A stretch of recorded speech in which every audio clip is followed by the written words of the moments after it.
పండు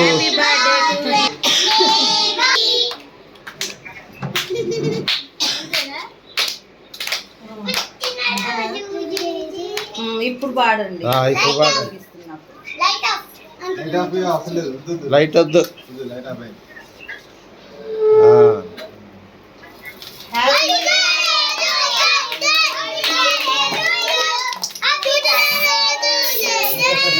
పైకి పైకి అదేంది?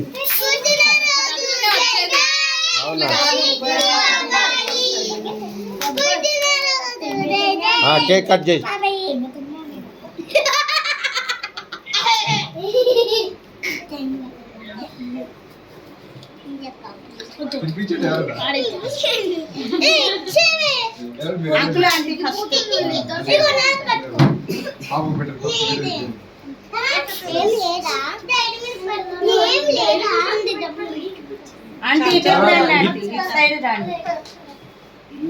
Right. Happy birthday to you. Happy birthday. నువ్వు ఏదనుకుంటే